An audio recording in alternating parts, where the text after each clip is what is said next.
Here on WJOB, AM 1230, 104.7 FM. Stay tuned for more. IBEW Local 697 electrical contractors bring the highest standard of electrical work to Lake County homes, schools, and businesses. From everyday fixes to once-in-a-lifetime builds, we don't just get the job done, we get it done right and up to the highest safety standards. When you need electrical work, hire the professionals who power Indiana, powering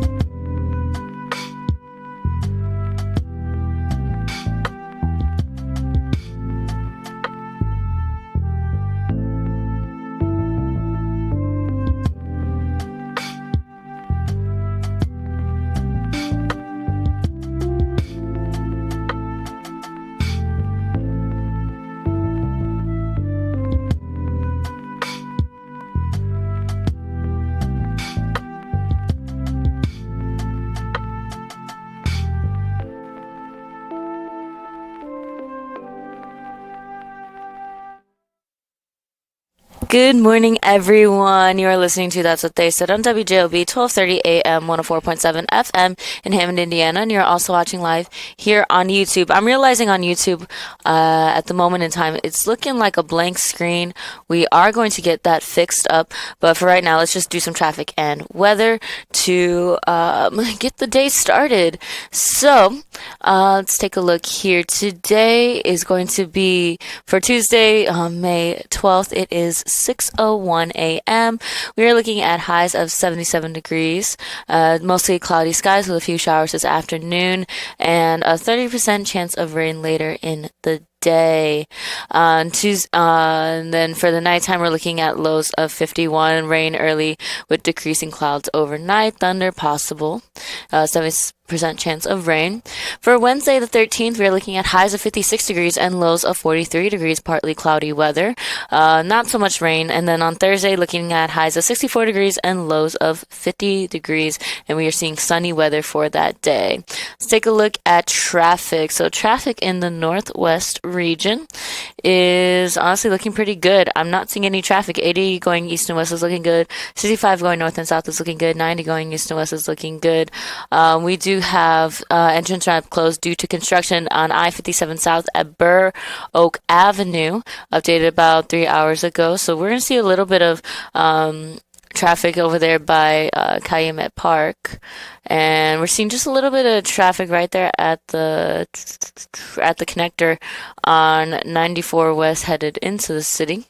Other than that, everything else looks good. Eisenhower going east and west looks good. Stevenson going south looks good. Going north, you see a bit of heavier traffic by Cicero Avenue, and headed up to the airports is looking pretty well.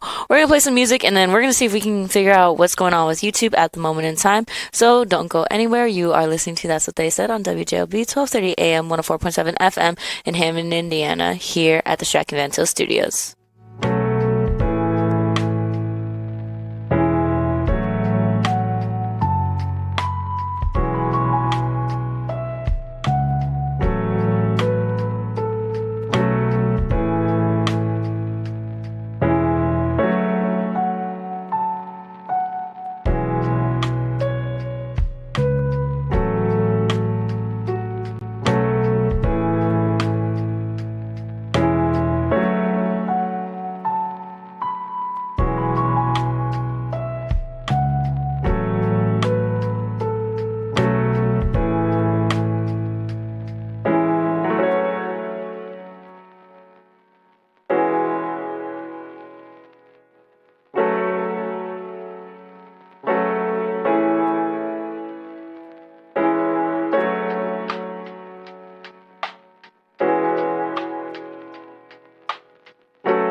your home needs help, the last thing you need is a faceless corporation or sales-driven franchise. At Myers Companies, we've been proudly local since 1951, born and raised right here in Northwest Indiana. We're family-owned and operated, built on trust, hard work, and integrity. And because we're family, we treat you like family.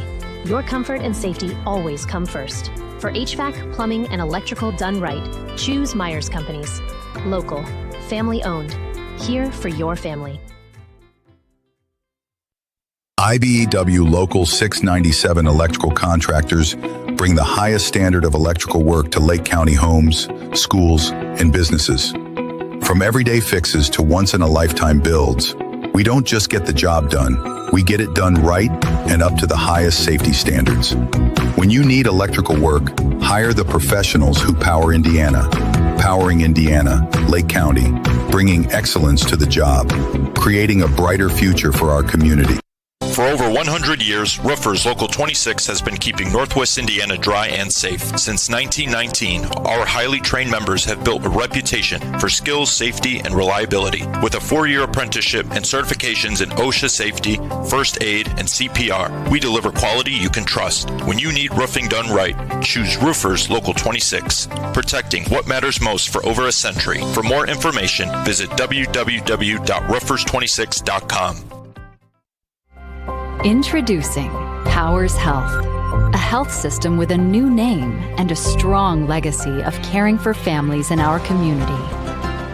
One with a tradition of advanced specialized services and a vision for the future.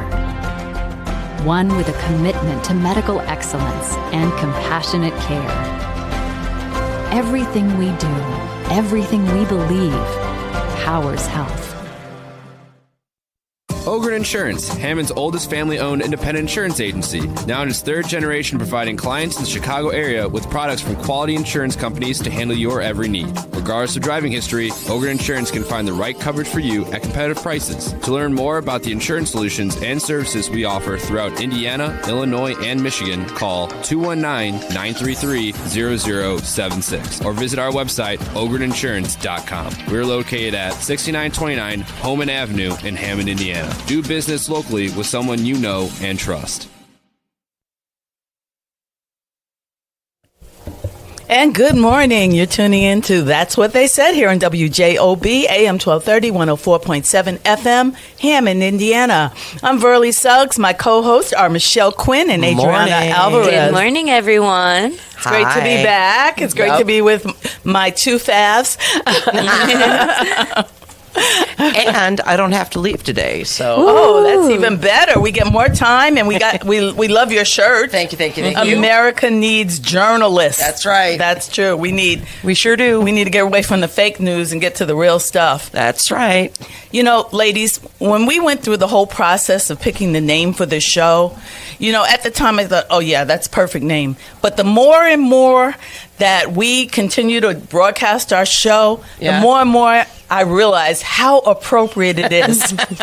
Believe me, if we didn't come on the airways and say what we say, no one would have anything to talk about the rest of the week.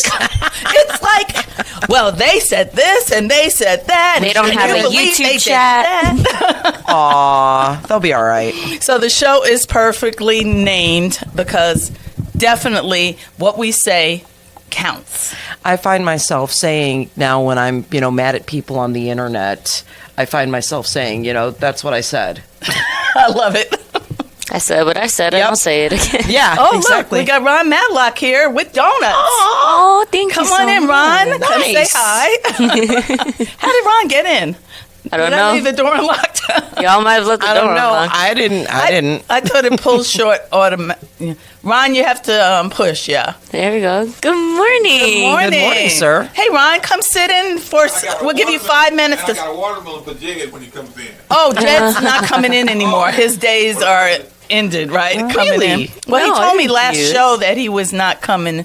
He couldn't do the show anymore. He's been prohibited. Well, you can come in and say good morning. Yeah, come in and say hi. You can let the listeners who have all kinds of names and things that they call you come on and let them see Ron Matlock. And since you don't...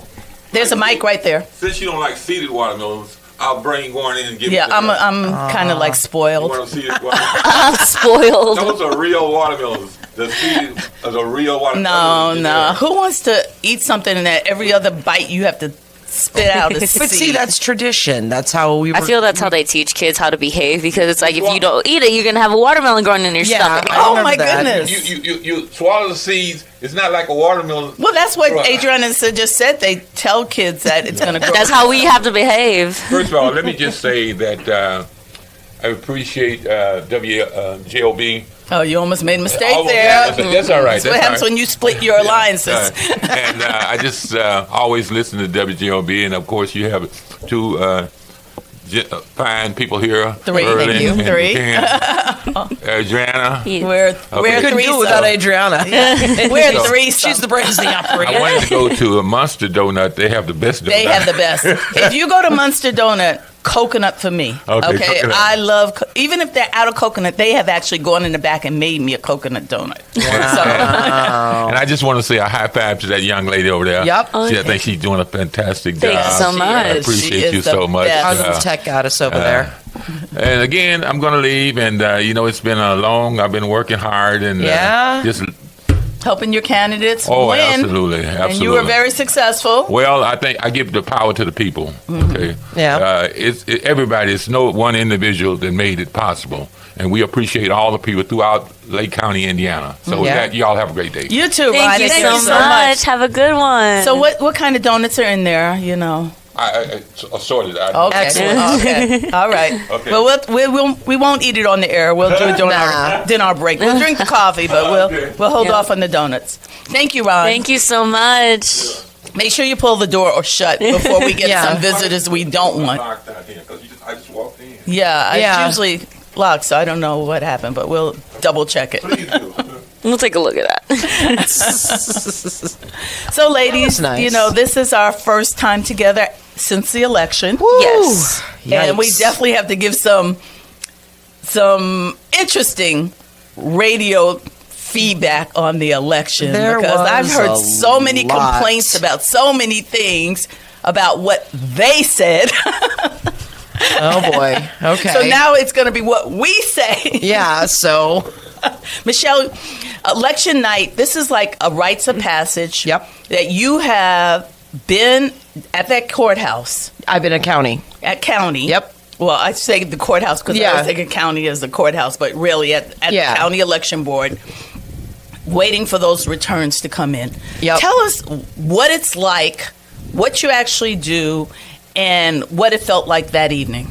Well, I can tell you, it used to be a lot more of the politicos would come in, and do their dealings there. This is even 5-6 years ago. Mm-hmm. Now between there's an app that you can keep refreshing, but also the politicos tend to be at their headquarters or where they're going to have their parties at the end, because they get the tickets or the tape.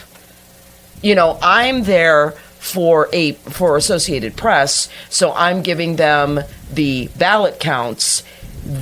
Most people know who's won before I know, unless my colleagues are calling me and telling me. And when we're talking about the tapes, we know that the people who run the election at each polling place, they run the tape of the final. And I've been out there where I'm like, can you print me a copy as well? So those tapes come in. A lot of the people who cover the election night here at WJOB as well as WLTH in the past, we didn't do it this year, bring the tapes, they call in with the numbers. Yeah. So people start doing their own tallying. Right. But it's not official. No. So you will notice many times as you're listening to people talking about results and what they're saying, and I'm listening and I'm laughing because they're talking about, this person's in the lead and I can't believe it. And I'm thinking like, Gary is not in that count, Yeah. The whole night I'm thinking, you don't have Gary's number. Yeah, So you're talking about somebody who's going to be a long shot, but you're looking at early voting, you're looking at absentee ballots, and you're looking at precincts that have reported in already. Right. But you don't have Gary yet, as Rudy Clay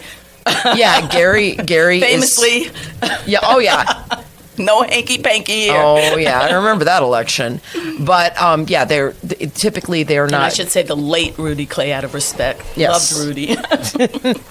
So, but yeah, the Gary typically doesn't come in until, or they don't start counting those numbers. Conservatively, I'll say 9 o'clock, depending on how big the election is. And hey, we got up to 15% instead of the usual 13%. So I was thinking it was voting. like 16, but it's actually 15%. I think it was 15. Officially saying. Yeah, 15.14 was the last number that I remember. And but that was before provisional and that kind of stuff. So the last number that I remember was a whopping 15%. Wow. Woo! Wow. Now, I've been at the airport where the precinct committee people were coming in from Gary and everywhere from those locales to turn in. And that's a madhouse as well. Oh, yeah. You'll walk into county, and actually one of the JOB reporters, Andy Garcia, I think. Wasn't Andy? Yeah. Andrew. Andrew, yeah. Andrew. Andrew was there, and he was kind of looking for things to do because they keep you out of the tally room. And so I'm like, oh no, you need to go on upstairs, because upstairs is where people are bringing in ballots and stuff. It is always a zoo. Always. I'm like, oh no, go upstairs. You'll have fun. That's where the fun is. That's where the fun is. I'm going to just stay down here. So, I like my sanity. That's right. Yeah, I don't need to be. There's no need for me to be up there. So they have, depending on how big things are or how quickly they get through absentee, they usually stash us in the media room, and they're in. It's not the kitchen, but they're in one of the room, or they're in the room attached to the media room in the second building, and so usually we'll be in there. But if they're still counting absentee, we're out in the hallway. That's where I'm stationed, and so they have a table out there for us, and you just kind of sit there and screw around on your phone or make phone calls and that kind of stuff. So but it used to be everybody would come. And you get to talk to, politicos and stuff. But, now it's mostly, like Clerk Treasurer Mike Brown, or I always call it Clerk Treasurer because I deal with, municipalities. But County Clerk was there. You get to talk to him, talk to the election board members. Those are typically the people that are now at Central Count. Right. So any surprises on election night?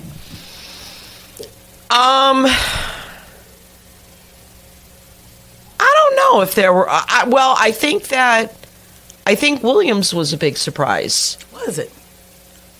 I was surprised. I was thrilled. I was very. He was my choice, and I was happy. But I think people thought that Flores or even Gore might have been the winner in that one, and then Jerry quietly snuck up from behind, and that was kind of exciting.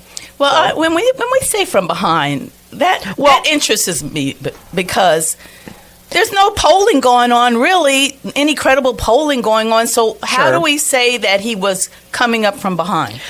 Maybe I misspoke there. You think about, I guess I'm thinking about, okay, these are the favorites, or these are the people that are most loud, and that's kind of. Maybe that's where I'm making that judgment. And see, I heard someone else say something about the surprise. And so I wasn't surprised because I felt that he was the best choice and he was my candidate as well. But toward the end, what I was hearing was happening, a lot of people were saying anybody but Gore because of the whole thing with him coming out and bashing Flores along with McDermott. And also because of his affiliation with McDermott, there was a lot of negativity about the Gore candidate. Okay. Jenkins, even though he came in third, there was still the rhetoric out there about him working at the sheriff's department. That was. Do you want somebody who's already inside? Yeah, that he was attached to. They hung that on his neck, right, very early. So I always thought it was going to be between Williams and Flores. Okay. Yep. And I was good either way, but I was happier, of course, for Williams because that's who I was supporting. Right. But I felt they were both good choices. Oh, yeah. So I wouldn't be like crying. Well, I don't recall crying other than when I lost, and I don't even know if I cried. But yeah, so I was happy with that. My surprise, election night surprise, was how many Republicans are so deeply in the cult that they would throw away good lead people, and I know you kind of frown there, but throw away their tried and true people that they knew in office, like the Niemeyer name. I'm stuck. That one, okay, Danelle. I will say, I was really surprised that they actually followed Trump. Yeah, Niemeyer, that I will say Niemeyer surprised me. Because, I mean, he's been there for a while, and he has always been, you know, a stalwart Republican. Yeah, Republican, but, you know, someone, because, you know, these days it's rational and non-rational, and he's always been a rational, you know, Republican. So that one surprised me.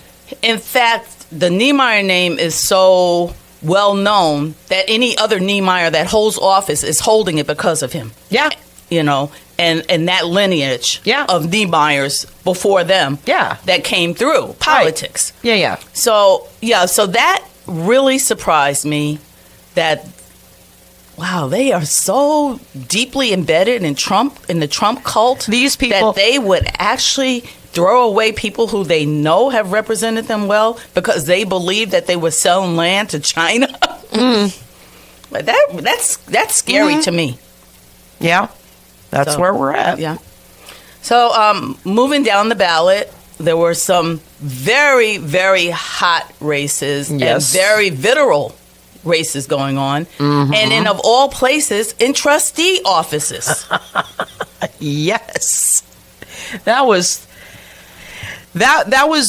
really, really interesting. So Adrian got his job. You know, Adrian was Santos all safe. Yep. But over in Hobart and Ross Township, that was. I think I alluded to it. Was it last time that I was here that I was seeing the Facebook nonsense that Ross Township. I don't necessarily cover Hobart very much now, but Ross Township was popping. It was popping so much that restaurants got pulled into the fray. Yeah, they popular restaurants were. There was accusations of candidates going in and threatening people for having Eric Blackman signs in there, and I'm just like, what on earth for the trustee's office? So we're talking about the race with Blackman and Maisha Jones. Maisha Jones. Yep. She's a newcomer to politics. Yep. Running, I believe, for the first time. Yep. He's has already served a term. Yep. And seeking his second. Yep. And so what was interesting about that one, we just did a story, Carol Carlson and I just did a story on those two races in Hobart and Ross Township because they ran a very similar track because, you have two women, first-time office holders unseating the incumbents. And even though Eric is still relatively new because this was just his first term, so he was ousted or bested by Maisha. And, it was all very, very slim margins, both of them. Right. But, they won. And the thing about that... And in Hobart, it's a young lady, Erica McCauley, who beat out Fred Williams. Yeah. Williams. So... And she's actually a newcomer to the region. She came in the early 2000s, I believe, right? 2013, I think. So she is even a transplant to that Hobart Township area, and was able to oust someone who had been there a while. Yeah, but unfortunately, Mr. Williams does have a federal case on him, so he does have legitimate baggage. Whether I'm not saying that whatever the suit is true, the what is true is that he has a suit against him. So well, I'm sure. And that's what I'm saying. Yeah. She's new, and here she was able to capitalize. Right. Not only on that, but talking about women's issues, and also financially. When you look at how little money she raised, but how she was successful, and when she started talking about the money that these townships are spending on poor relief versus the salaries, I had to question Blackman making $90-some thousand. Well, you know what? That's what the state allows, right? So, are you going to be mad at someone for collecting a salary that the state allows? But then what about the relief that you're supposed to give? Because remember back in the days, was it the March of Dimes or United Way? Sure. When the CEO was making all these millions. I agree. It looks terrible, and I don't necessarily agree that CEOs. I mean, I've always railed against superintendents making as much money as they do compared to teachers. It's unfair, and it's that's a whole other. But see, and in that case, I would say CEOs and superintendents deserve to make more because they are over all of it. More. But when I'm talking about poor relief, then I see it differently, because poor relief is just different than a person who goes to work and gets a salary. Well, Mr. Blackman, in his defense, because an interesting thing was about a month or so before the primary, we received an email from I'll get to who it was from, stating all, breaking the case against Eric. And now, was this an anonymous email? Oh, no, it was not. Okay. Well, they gave their name. Okay. They didn't say that they were running. We had a candidate give us. So they wanted you to run a hit piece against someone, and then they were actually turning out to be a candidate themselves. Yep. So they used the newspaper. They were trying. They were trying, but our colleague, because it was going to be me and two of my other colleagues, and Maya was the one who she started digging into it, and she's like, "Wait a second, this woman is the candidate," and it was like, "Oh." And our bosses were like, "Absolutely not. We will deal with this after the election." So which candidate you're able It was to say it was now? Erica. So it was Erica? Yeah, they sent us a whole package. McCauley. Yeah, it was a whole. But she was going against the guy in Ross Township. Right. Not the No, one. That no, she was Hobart Township. Okay. But I know, but she she sent you information on the Ross Township person. She sure did. So she sure did. She wanted you to do a hit piece on a candidate she wasn't running against. Yep. Why was that? That's I couldn't tell you, but I just know what happened and what we decided. My bosses were like, "No, we will take a look at this afterwards." Now, Mr. Blackman, well, I thought too when I was reading the stuff that, they were saying, "Oh, well, Blackman used only 30,000 of taxpayer money for poor relief, but used all this other money." And it's like, well, yeah, if you get donations from other things, why would you is it being a good steward? You're using the money that comes in before you use taxpayer money. It depends on what you use the taxpayer money that was earmarked for township relief, if you utilized it to actually provide relief or to provide people jobs. Well, and okay, and we got to take a break. Okay, so go let's ahead. take a break, and then we'll continue with this show and the story. Summer's coming, and Deep River Water Park is taking applications for all positions. We have jobs both inside and out for all ages that offer great benefits. Free admission on your day off for you and a friend. Free uniforms, paid training, make new friends, flexible scheduling, and more. To apply, just go to deepriverwaterpark.com and you're on your way to a summer of rewarding fun. Deep River Water Park. It's simply splash-tastic. From the gas in your car to the heat in your home and the roads that you drive on, our work powers daily life. We are USW Local 71, the proud men and women of the Whiting Refinery. We're not just refinery workers. We're your friends and neighbors, raising our families here, shopping in the same stores, and cheering in the same stands. USW Local 71, powering the region because we are the region. Life's biggest challenges don't come with a warning. When legal issues arise, whether it's a car accident, personal injury, criminal charge, or representing you before municipal boards, you need a trusted advocate on your side. At Westland & Bennett, we listen first because your story matters. We provide strategic, personalized legal solutions to protect your rights, your freedom, and your future. Peace of mind starts with a conversation. Call 219-440-7550 today for a free consultation. It's the simplest expression. The smallest thing that changes everything. A smile. So easy. A smile lights it up. Apologizes. And welcomes unconditionally. Because the shortest distance between two people is a smile. Thank you. Strachan Van Til, where making life easier starts with a smile.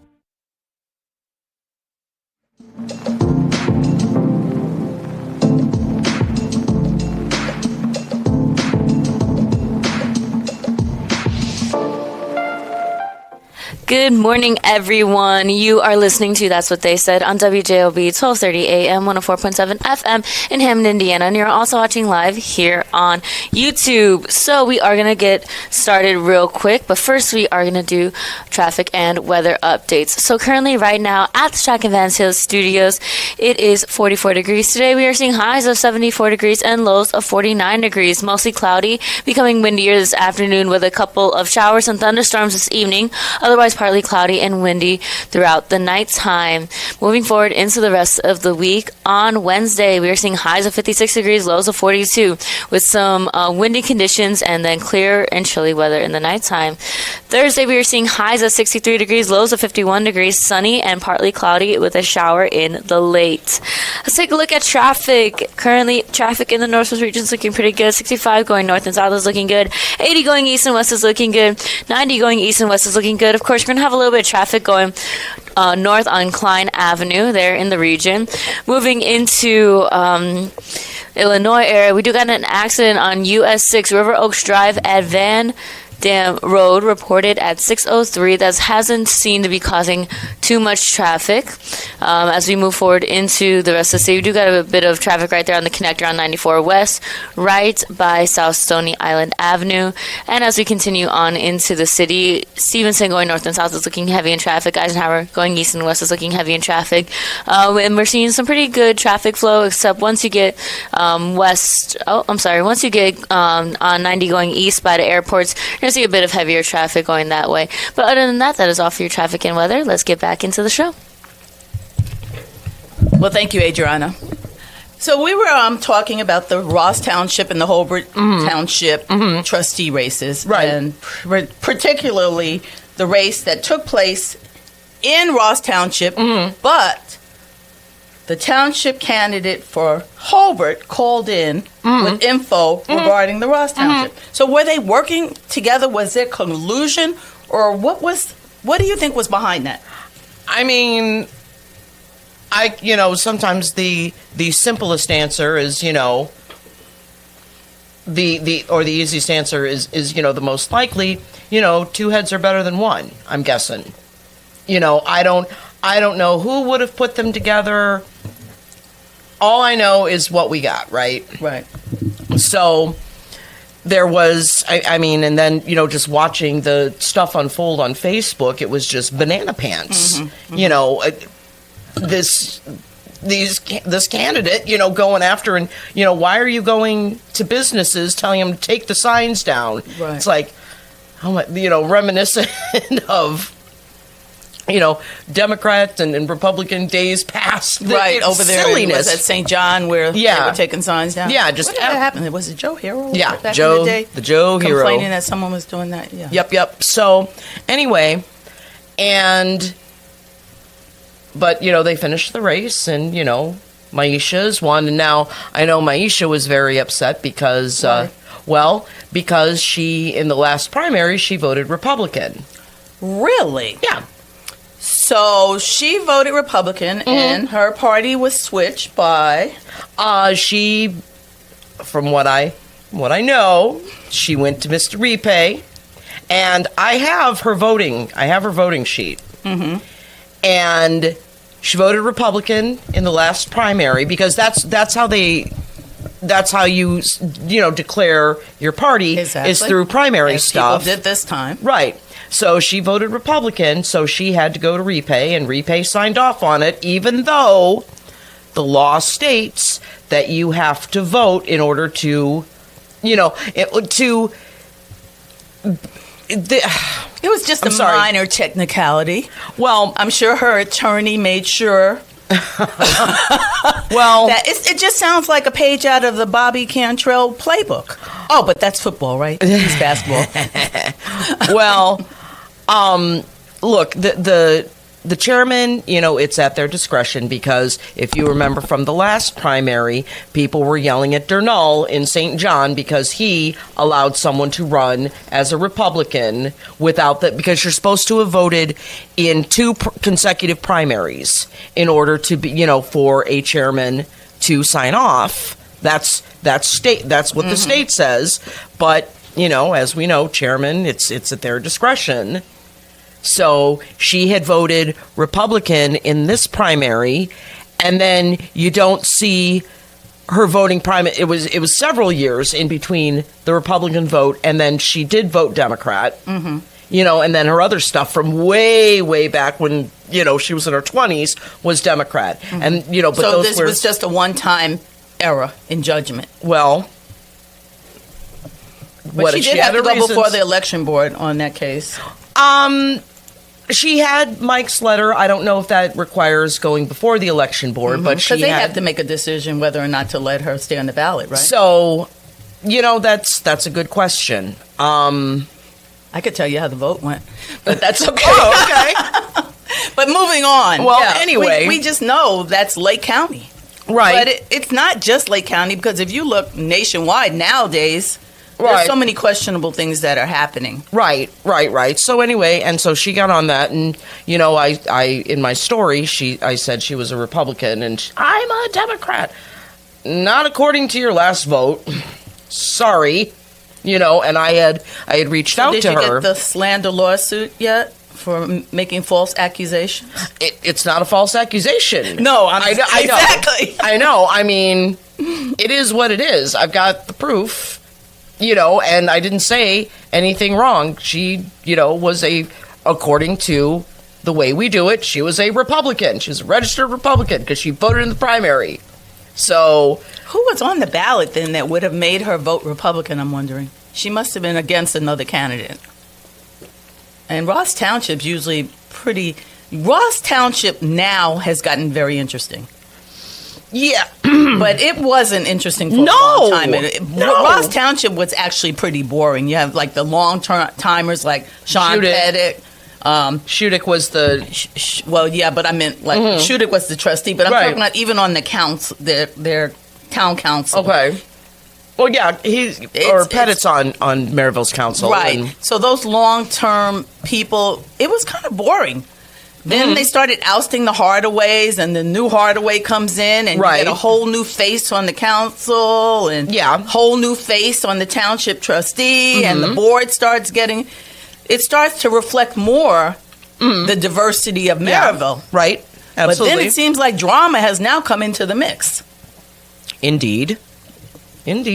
So, interesting. Yeah, but I just, and I should point out, too, that we know this was a hit piece because someone from the camp of who sent us the emailed one of my colleagues and was yelling, "Why haven't you done this piece? The election is, the primaries." It's just like, okay. So they just wanted you to affect the election. Yeah, and that it's like, well... And you ran it actually after the election. Well, we ran a story. I'm sure they did not love the story that we ran because they were expecting us to go ahead. And it's not that we're not gonna. We have this information, but what they wanted was for us to dig. And, a lot of that stuff, too, you can't it's not a quick, turnaround. You've got to go and get stuff, and sometimes you got to, APRA request it, and that's if whoever wants to give it. So doing that kind of investigative stuff or looking into that stuff is not wham bam thank you ma'am. It just isn't. I've never said that phrase in a long time. I know, but it's not quick if you're going to do it right. Well, the thing about it nowadays, who's doing it right? You just get on Facebook like McDermott and Gore did and start broadcasting what you say. Or you can, in the old days, before there was Facebook, East Chicago, you get a letter in your mailbox. It didn't come through the mail, but it was in your mailbox. And it told you, it ran down every candidate and some dirt behind them. And, that was right before the election to let you know, hey, this is out there about this person. So... yeah, it's... now, you're waiting for the newspaper. The newspaper's going to check the sources. They're going to check the story. They're just not going to set themselves up to a possible lawsuit. Right. I'm sure I'm going to get yelled at for talking about any of this, but it's true. We had this, and this was, the story, and this is what they wanted me to do, or wanted us to do, and my editor's like, no, that's not our job. Sorry. Smart editor. Yep. Well, Adriana, what did you feel about the election? This we is don't my mean to exclude you. No, you're all fine. I'm actually making sure YouTube is all good. This was actually my first election night that I worked. I've always had classes on those nights. I did have class on that night too, but I got out early enough to come and help out with election night. Getting the numbers in is very stressful because we have to update them as soon as possible. But it was also me looking at for the first time local elections. So I realized, because I've always seen the signs, vote for so and so, vote for so and so, all the campaign signs all throughout my life on various lawns, but this is the first time that I've actually paid attention to it, and I see how important this is to a community, and also I see how much more important we need to make it to the community. Because yes, you look at it from one perspective, there's so many people and they're all about the election. And then you have that small little bubble, and then looking outside of that, you see a lot of people who don't go and vote. Right. So let's talk about that. What did you think about that voter under 16% turnout? Yeah, that was something that I saw, and I think it's the aspect that people, when they think about elections and they think about voting, okay, presidential election, that's the only thing I have to worry about. And I think it's maybe senator and representatives, maybe, but exactly. They really only look at the real big elections, but your local elections is where it starts to be able to make that bigger change higher up. You got to follow it's not the corporate ladder, follow the corporate ladder in a sense. So it is very important for people to go out and vote. And I had saw a post, and it kind of made me laugh because the various comments in it. But people were saying, if you did not vote in the election, you have no right to complain. I agree with that. About any outcomes moving forward. And how do you feel about that? I think they're correct, because you can say, they're not doing this, they're not doing this, they're not doing this. Well, did you vote for a candidate that is doing everything that you want? No, I didn't go vote. So why are you saying that's right? Exactly. I have no respect for people when their opinion, if they didn't vote, I could care less what you have to say. And looking at this election, of course, at first, everybody was saying this is such a clean-cut election. Everybody's friends with everybody. And then the moment that it got down to it, they're like, actually, no, we are not friends. So was that your first experience in seeing that come out? At a local level, yes. It was. Yeah. At a local level, looking at presidential elections, I've only seen it to where we have somebody that is trying to make sense, and the other ones that's just wow, you're a fake politician. So I've seen just that aspect, but experiencing first local election was very interesting, and I now can expect the chaos that will happen come November when we have when we have that election, and as well as that we will be on our A game with these political ads.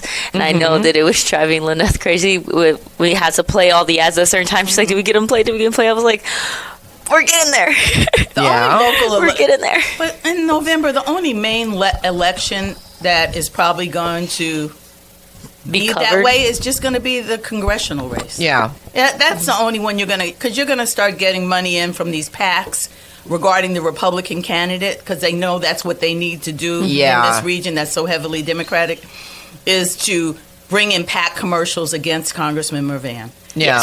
And they're gonna bring it on. And it's not to go ahead. I'm sorry, I didn't mean to interrupt. No, you're fine.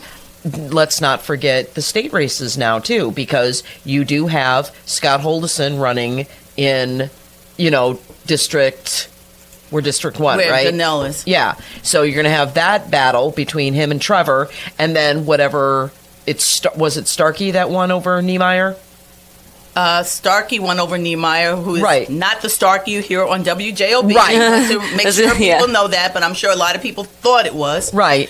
And he's a councilman in St. John, the one that's here.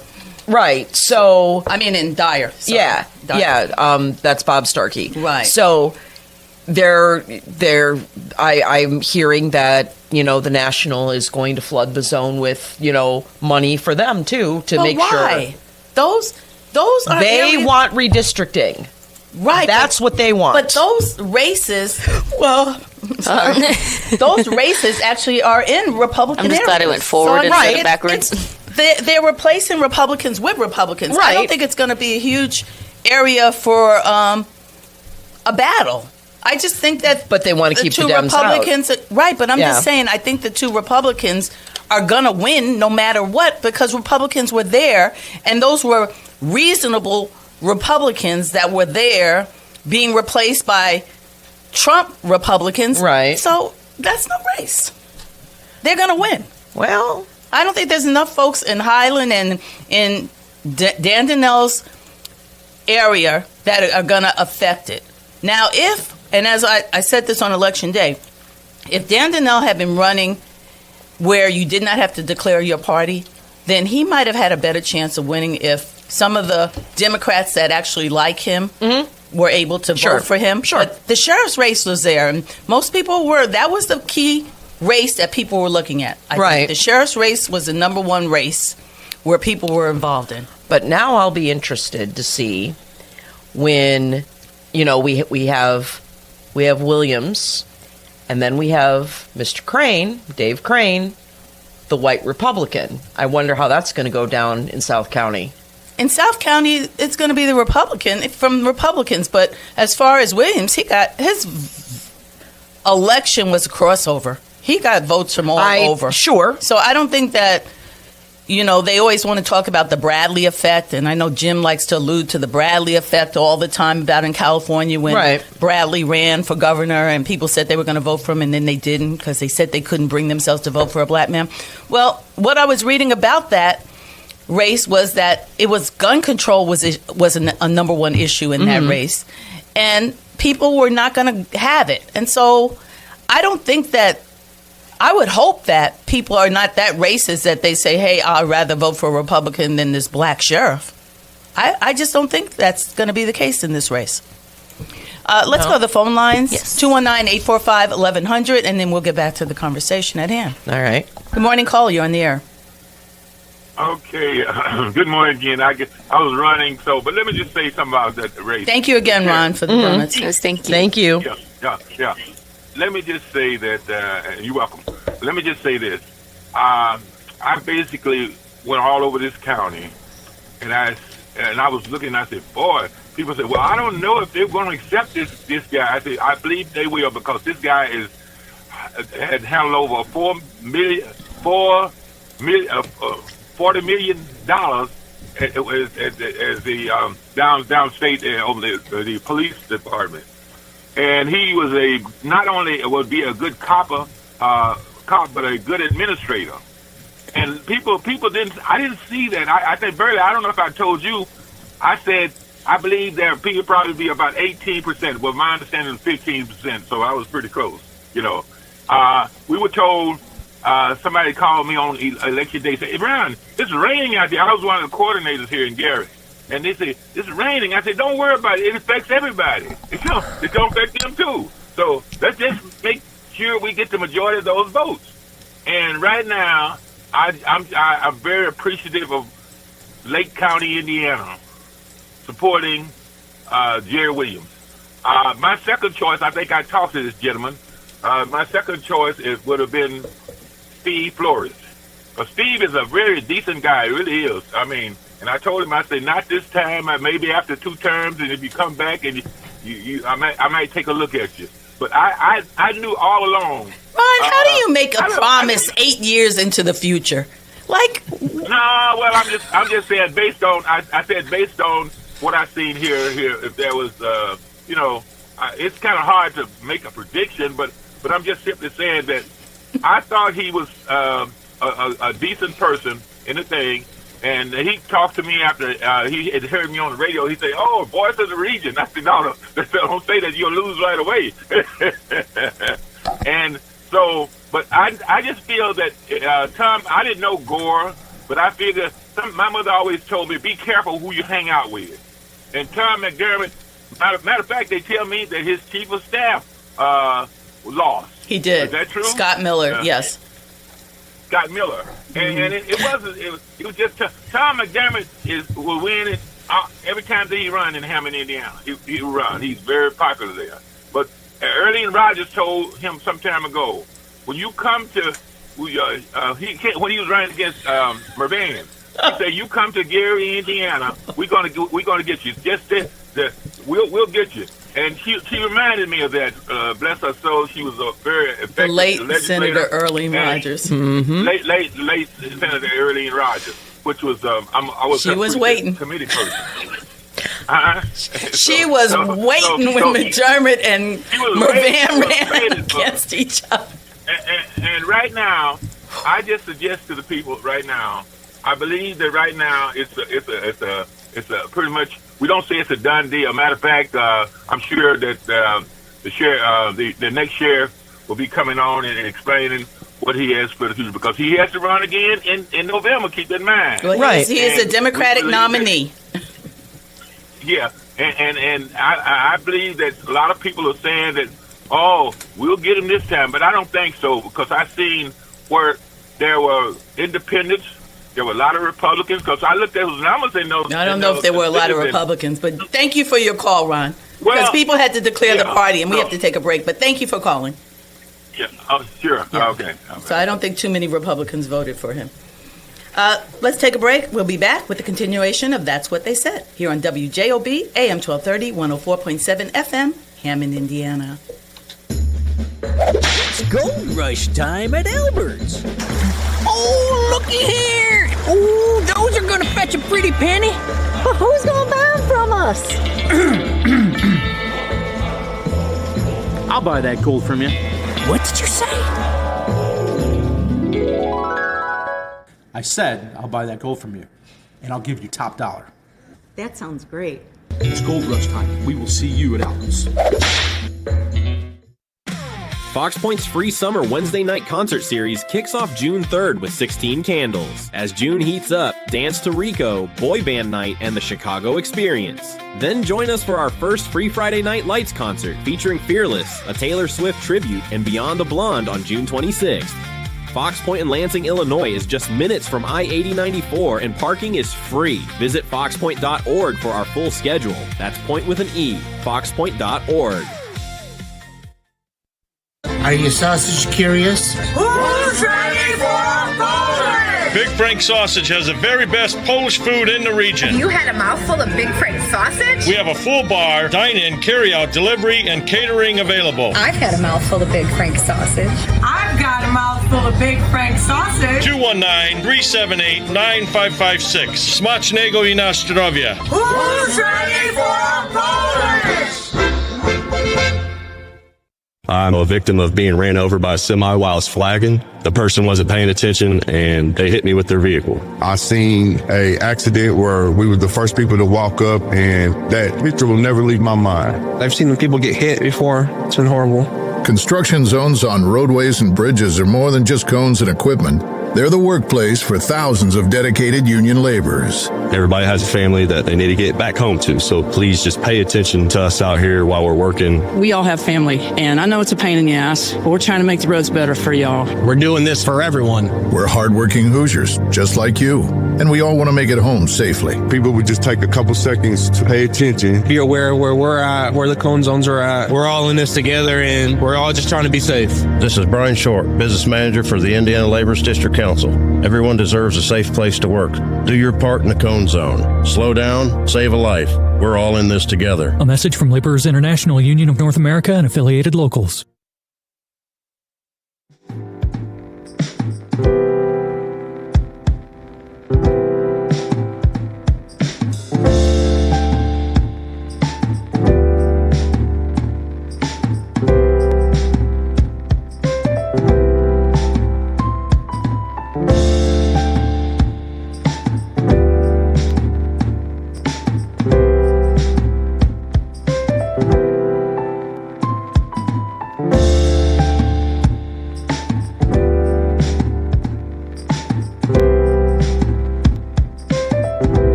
Welcome back to That's What They Said. Adriana, do you want to give us a quick update on traffic and weather? Yes, we can definitely do that right now. So good morning, everyone.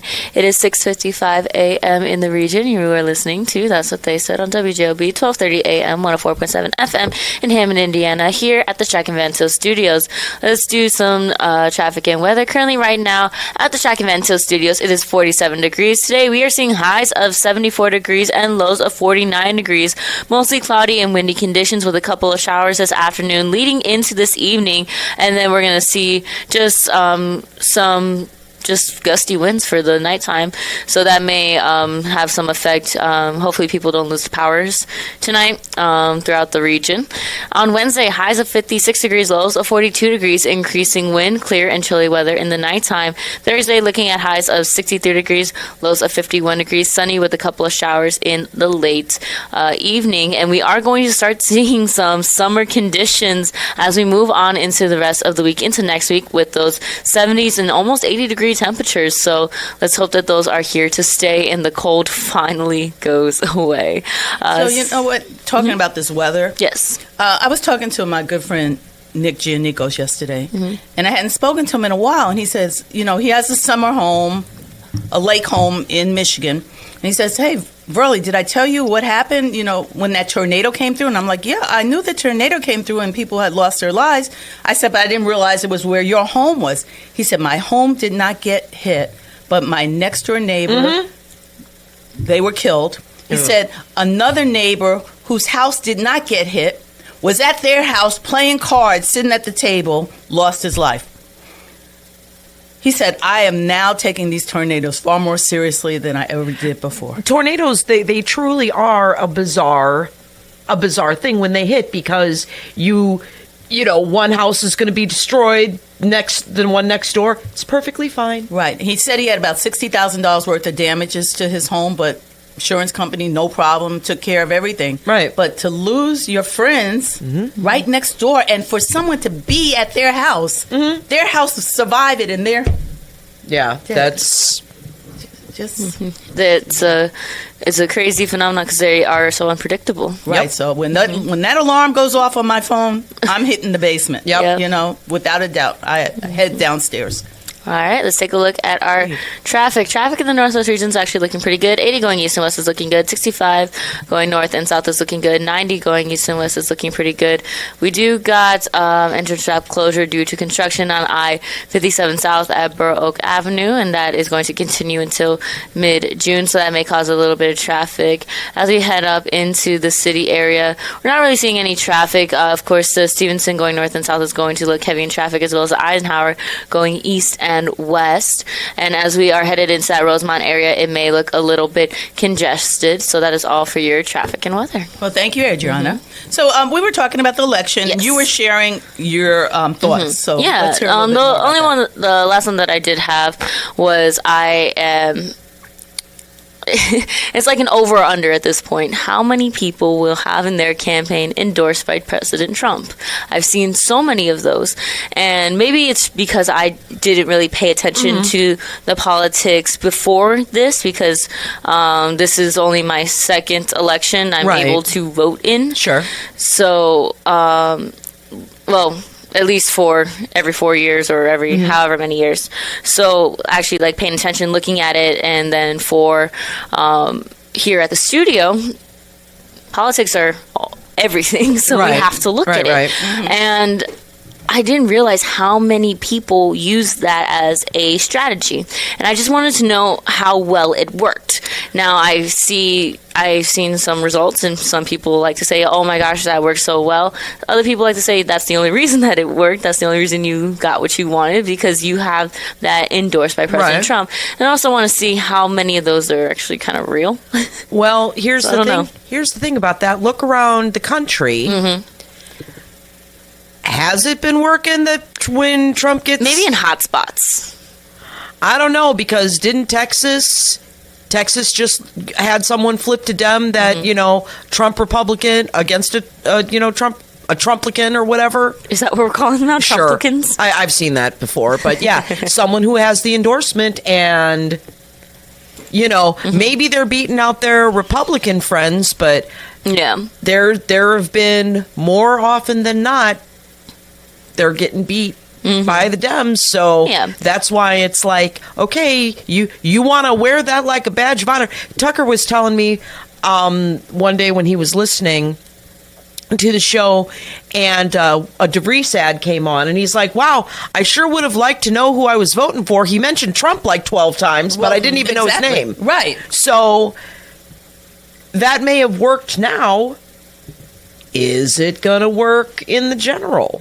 We'll see. Well, Indiana's Indiana. Indiana's going to Indiana. It's a red state, but it's going to work in the general just because they're running they're in their own areas that are highly Republican areas. So for a Democrat to win in Highland now is near impossible, since the Republicans already drew a map that cut out people like the former Senator Mervan. Sure. That was his district before Michael Griffin came in a caucus and then lost to Dan Donnell.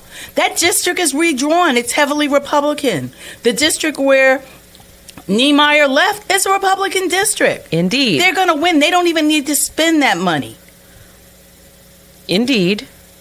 But I'm still saying it's one thing when you've got the normal Republican. If you've got a Trump Republican, are people, it's one thing, okay, we're going to vote in the primary. Now it comes to the general. How did Michael Griffin lose to Dan Donnell? No, that was a general election. It. But tell me, how did he lose to Dan? I get that, because St. John wanted Republican. I understand that. But Dan didn't have, I'm sure that he, I invoked Trump, but he didn't have this endorsement. I'm just saying the Trump endorsement may not be the panacea that everybody thinks it is. And we'll see. But in Indiana, like I said, Indiana's going to Indiana. But I still contend that this cycle, or this general, we're not flipping blue. I am not saying we are flipping blue. I think we're still a long way off, but I will not be surprised if we break the supermajority this time. I think we're further off than we've ever been. Okay. Because we've had Democratic governors, we've had a Democratic attorney general. Right. We've had Democrats in other state offices. Sure. That we will never have again. We elected a Democratic president at one point. Right. Twice. It's not going to happen again. Well, the second time, Indiana really did not help Obama, I think, right? Yeah. He won the first time, but I don't think the second time.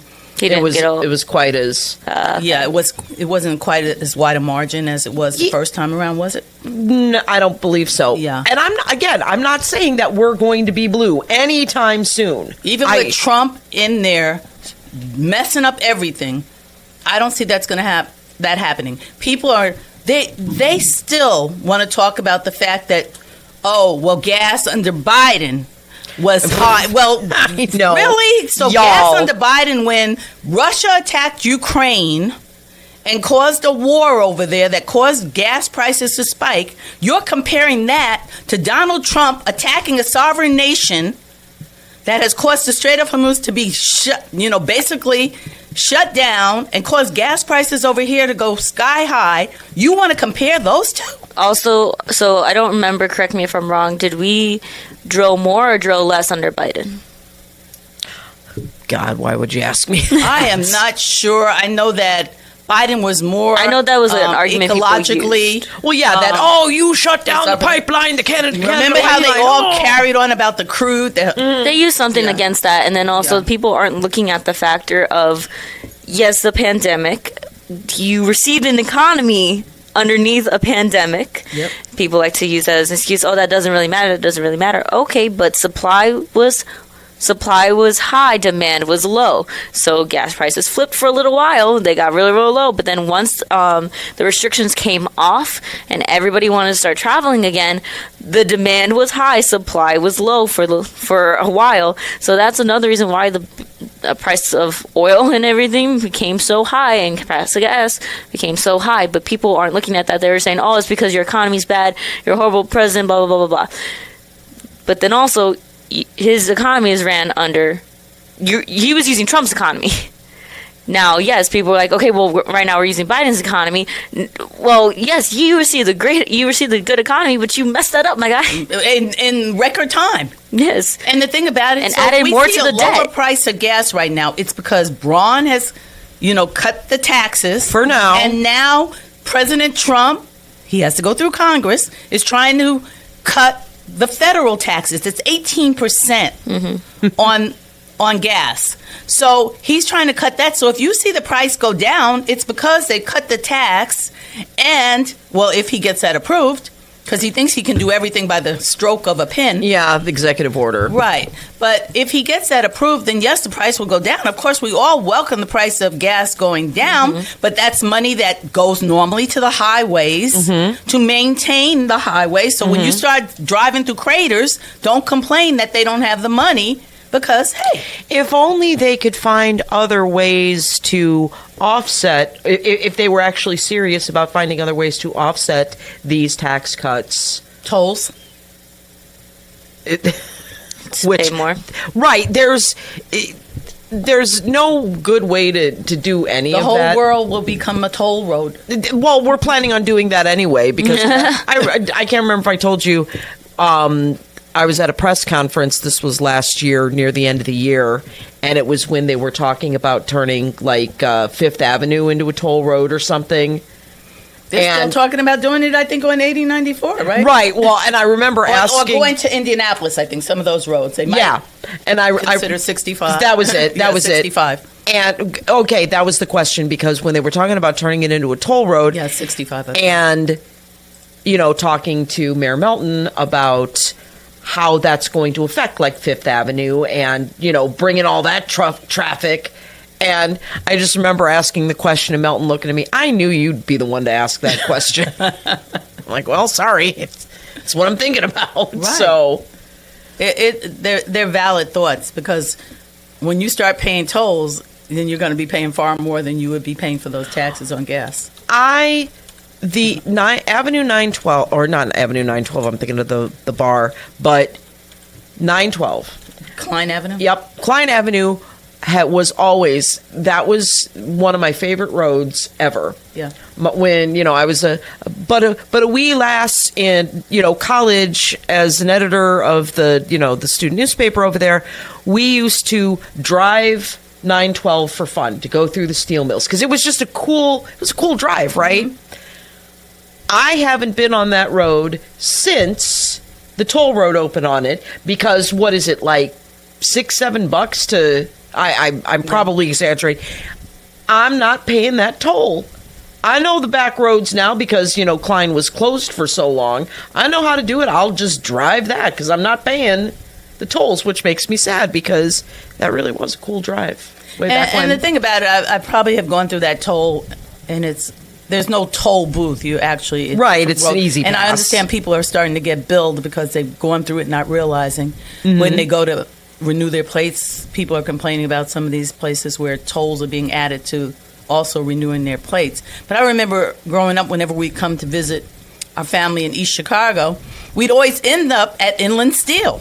And back then, Ryan Hayes was on the gate, and we'd always, miss the turn that you were supposed to go to get into East Chicago and end up at the steel mill. But watching, knowing that place when the when the bridge was being built, to extend it all the way to the toll road, seeing it collapse, seeing it continue to be built, and then seeing it collapse or being basically it didn't collapse this time. They actually banned it because of because of the day it happened, Yeah. So now it's they rebuilt it. It's 2 lanes, one in each direction, and it's not generating the money I'm sure that they expected to get out of it. Probably not. A lot of people avoid it. If they lowered the toll, they get more usage out of it, and they probably make far more money. Yeah. But, that's not what we live. That's not the times we live in. So let's take a phone call. 219-845-1100. Good morning, caller. You're on the air. Hi, Burley. Hi, Trana and Michelle. Good morning. Hi, How are you? I just drove by one of the least expensive gas stations. Diesel is $6.15. Woo! And regular gasoline is $5.25. All right. Regular gas, $5.25. I'm so tired of winning. I know. That was really funny. I've been in the logistics business for 30 years. Yeah. Let me tell you who's going to be double victimized. That's everyone listening. It's bad enough you have to pay $5.25 a gallon for regular gas. Since I'm in the transportation industry, we buy our fuel annual contracts. Anything that goes above and beyond that contract price, who do you think pays that with fuel adjustment costs?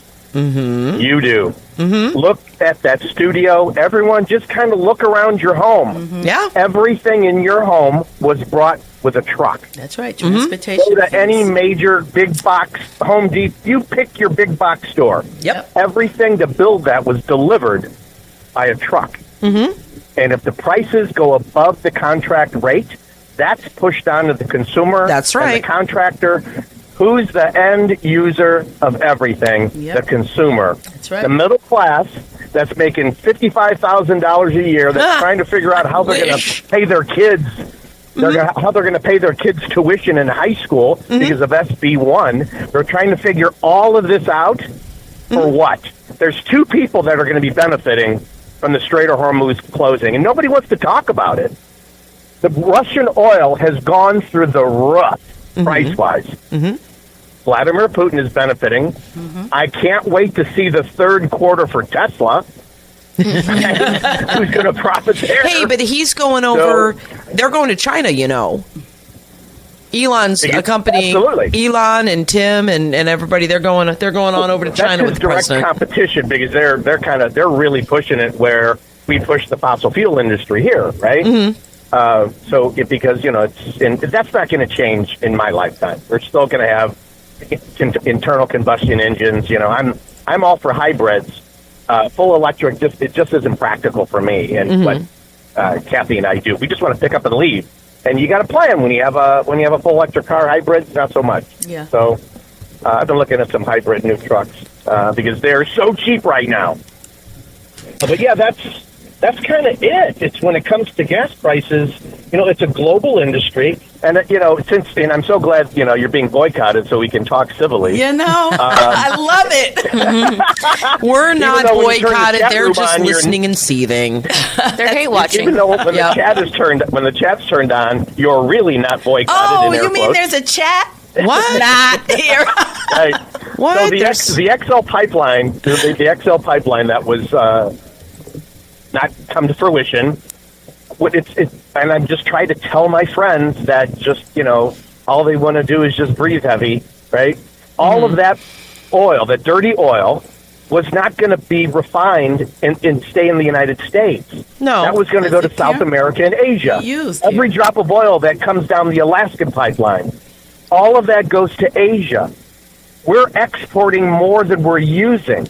So why not, during times of emergency, since the president loves to use his auto pen, in times of emergency, nationalize oil and keep that oil in the United States so our prices will be that they are in Russia, like 75 cents a gallon in Russia. Why not do that?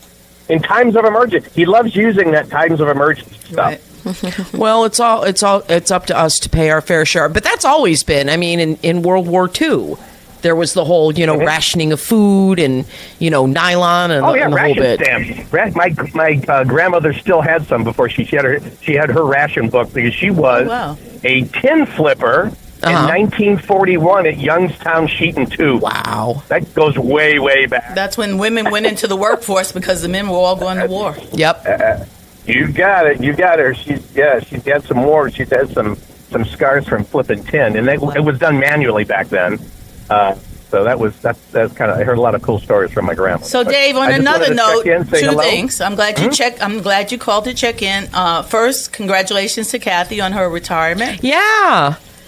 Big deal. Yeah, that's a big deal. We're all excited. What's she going to do with herself? She's going to make sure that Lake Street looks beautiful as she works on the parkways with the flowers and the beautification of Yeah, well, she has that, and she has other projects that she's been given. That girl is not going to worry about something to do. That's for sure. But she might have to go back to work to keep fuel in your. Exactly.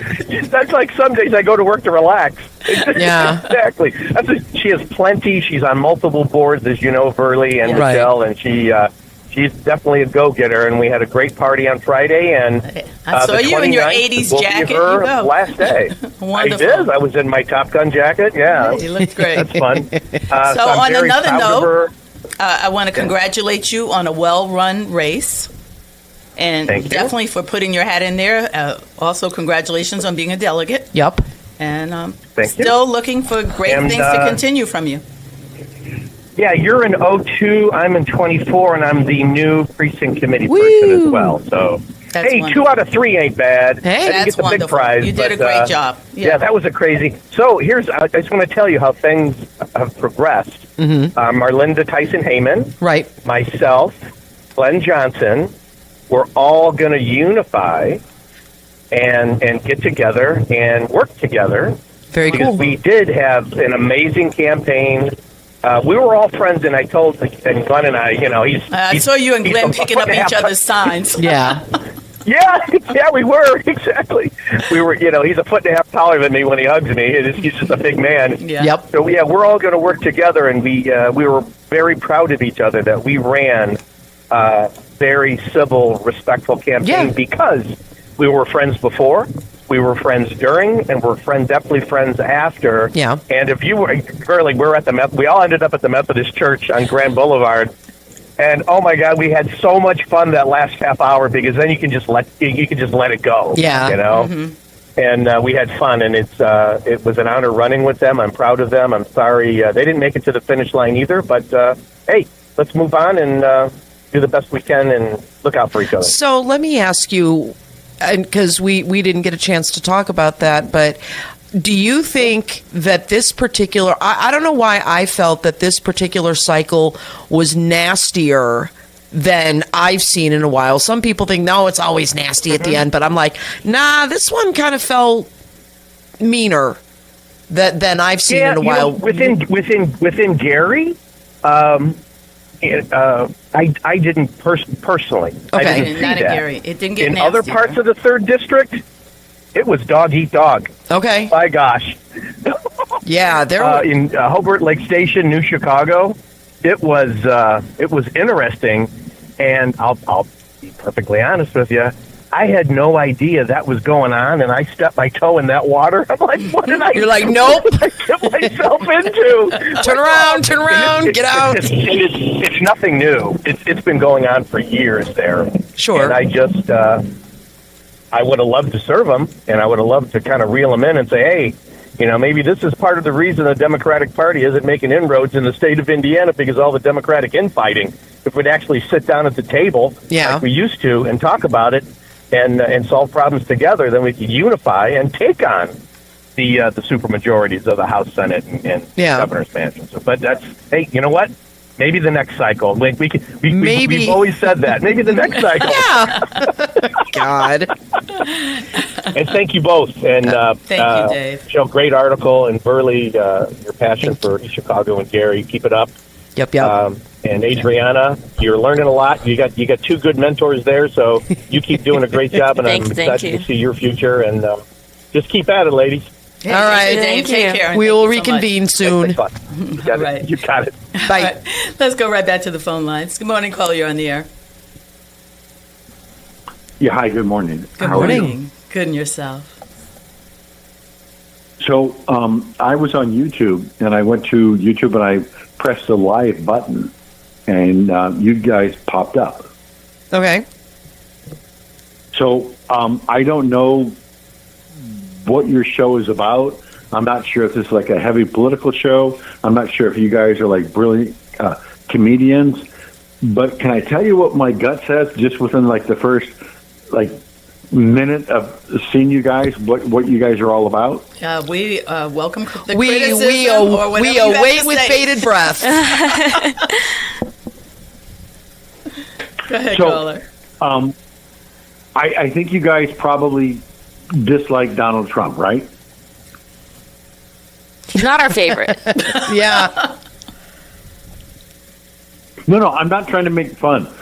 Trust me, I'm just a random guy. I checked on the live YouTube you guys popped up, so I'm calling in right now. I would tell you this, that if you tune in to this show on a Tuesday, you will probably, find that to be true. But I'm sure if you tune in any other day of the week, you will find that they love him.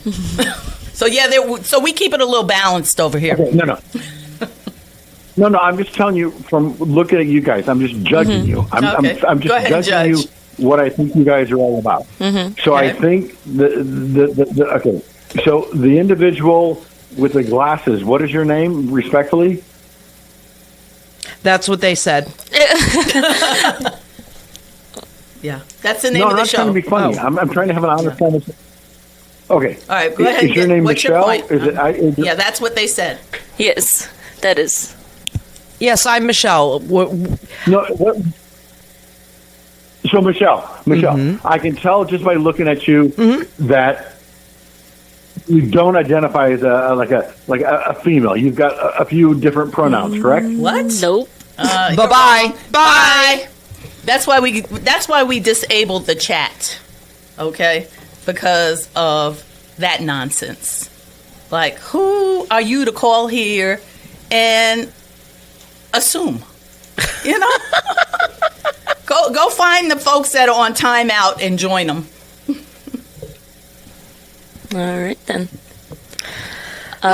So I guess we can add that to my list of descriptions now.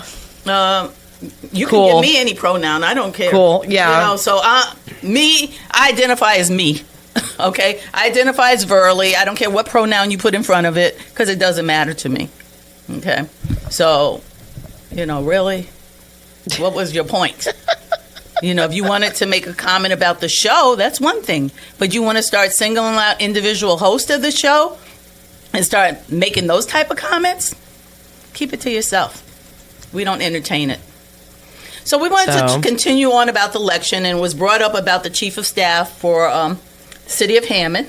Okay, yeah, that was the other race that I was kind of shocked by, because you were saying what shocked you, and I was like, well, Williams. I'd forgotten that a young woman, first time, Signorelli. Yeah, Signorelli beat out Scott Miller.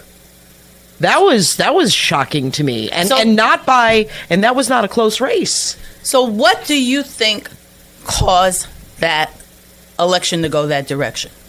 Do you think it was because of the unpopularity of his boss, or do you think it was because of the unpopularity of him as a superintendent? I or suspect what do you think was the reason?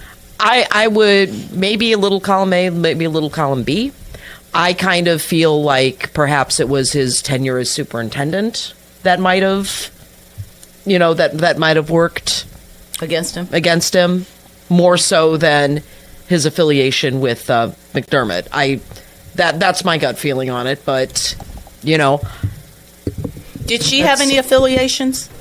Well, that's Ted Bilski's future daughter-in-law. Mm-hmm.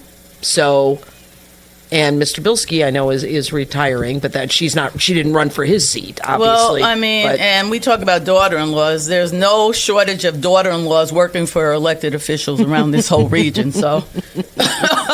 Indeed. Including Hammond. So, really, I guess being a daughter-in-law is very helpful when it comes to politics and getting a job. Right. Or winning an election.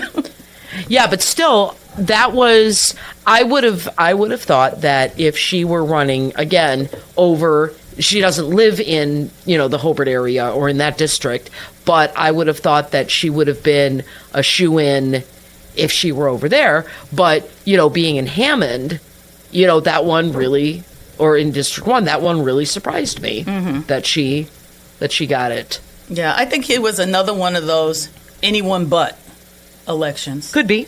Yeah, I think that turned out in a couple of the elections, anyone but. Mm-hmm. So? And so the recipient of that thought was the winner. Mm-hmm. Well, certainly interesting. And now that means we're back to 2 women on the council, so that's kind of fun. Christine Sid, long-timer. Yep. And let's go to taking a break, Adriana, and then we'll be back. And we're going to switch it up. I think we kind of done the political. Yep. Or at least we've done the local. We've covered the local stuff that we wanted. Mm-hmm. We can yap about other things. All right. Until then, we'll be right back. Plumbers Local 210 is building the future, and we're looking for service plumbers to join our team. Our training center invests nearly $500,000 every year to make sure our members are the best in the industry. From a 5-year apprenticeship and an associate degree at Ivy Tech to ongoing certifications in safety and new technology, our plumbers are trained for excellence. Every member is drug tested and licensed for your safety and peace of mind.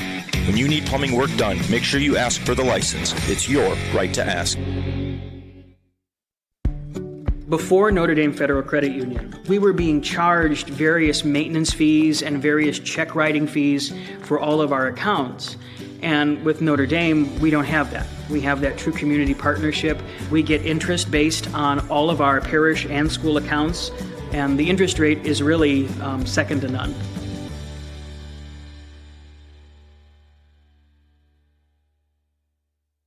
I'm a victim of being ran over by a semi while I was flagging. The person wasn't paying attention and they hit me with their vehicle. I seen a accident where we were the first people to walk up, and that picture will never leave my mind. I've seen people get hit before. It's been horrible. Construction zones on roadways and bridges are more than just cones and equipment. They're the workplace for thousands of dedicated union laborers. Everybody has a family that they need to get back home to, so please just pay attention to us out here while we're working. We all have family, and I know it's a pain in the ass, but we're trying to make the roads better for y'all. We're doing this for everyone. We're hardworking Hoosiers, just like you, and we all want to make it home safely. People would just take a couple seconds to pay attention. Be aware of where we're at, where the cone zones are at. We're all in this together, and we're all just trying to be safe. This is Brian Short, Business Manager for the Indiana Laborers District Council. Everyone deserves a safe place to work. Do your part in the cone zone. Slow down, save a life. We're all in this together. A message from Laborers International Union of North America and affiliated locals. For over 140 years, the Central Midwest Carpenters have built our communities in Northwest Indiana. Are you ready to join the effort? We have long-term work, competitive pay, and the best benefits in the industry. We pride ourselves on innovative training and commitment to worksite safety. Earn as you learn as an apprentice. A solid career built on a solid legacy. For more info, go to carpenters.com.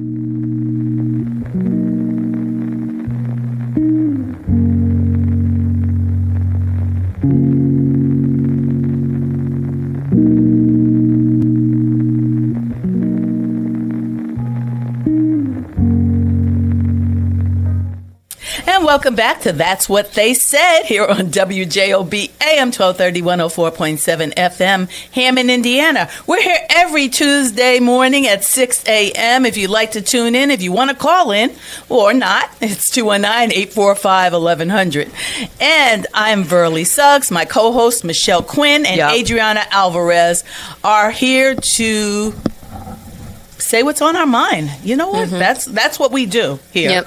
And regardless to whether you like it or not, that's just what we do. There we go. I actually do got a topic I do want to bring up that we'll talk about after we do a little bit of traffic and weather. Okay, sounds good. So let's take a look right now at traffic and weather. It is currently almost 7:30 here in the Northwest region, here at WJOB 1230 AM 104.7 FM in Hammond, Indiana, here at the Track and Van Seal Studios. Take a look at the weather. Here at the Track and Van Seal Studios, it is 49 degrees today. We are seeing highs of 74 degrees, lows of 49 degrees, mostly cloudy, becoming windier and warmer with a couple of showers this afternoon. Thunderstorm later on in the evening as well. On Wednesday, highs of 56 degrees, lows of 42 degrees, increasing wind with clear and chilly weather in the nighttime. And we warm up a little bit on Thursday with highs of 63, lows of 51, sunny with a couple of showers late in the nighttime. And these temperatures continue to rise as we see some summer temperatures in the 70s and 80 degree temps throughout the week. Let's take a look at traffic. Traffic in the Northwest region is looking pretty good. 65 going north and south is looking good. 80 going east and west. 90 going east and west is looking good. Bishop Ford, Dan Ryan is all looking good. As you are headed into the city, 94. We're looking at 94. You may see a little bit of traffic headed up that way. We're looking at the Stevenson going north and south is looking heavy in traffic. Eisenhower is looking horrible all the way through east and west. I would not recommend taking that way if you are headed that way. And if you are headed towards the airports, I would say leave a little bit earlier as we are seeing heavy traffic going towards that Rosemont area and coming out of the Rosemont area. We also have an accident on Cicero Avenue, Route 50 at Illinois 19 West Irving Park Road. That was reported at 7:13 a.m. and that seemed to cause a bit of heavy traffic. That's all for traffic and weather. So one thing I want to say about traffic and weather, because there are a lot of people who say, oh, well, we don't even need to do traffic and weather here. You know, people aren't tuning in for that. Well, people are. Because people enjoy the talk, the banter, they enjoy the phone calls, but also being able to get everything you want in one station is a good thing rather than going back to traffic on the 8s on another station and then going back to here, back and forth to get what you want. You get it all in one place. So thank you, Adriana, for those detailed traffic updates.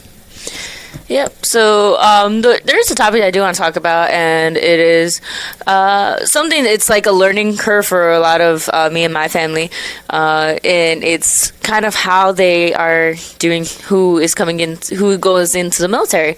My brother had left just yesterday for the Marine Reserves. So Marines, you said? He's going into the reserves. Yes. Okay. So he just left yesterday, and now do the reserves train in California too? Yep, they are. He's going to San Diego. Yes, definitely. So he left yesterday. The base is amazing out there. Well, actually, he technically left on Sunday. He was able to spend Mother's Day with everybody, and they took him to the hotel, and he had to go at a certain time. They took him to the hotel and they said, okay, well, if your family wants to come, like, eat dinner with you and all that, you can do that, but you have to be back at 8 o'clock. So my parents went to go see him. He was all the way by O'Hare, by the airports.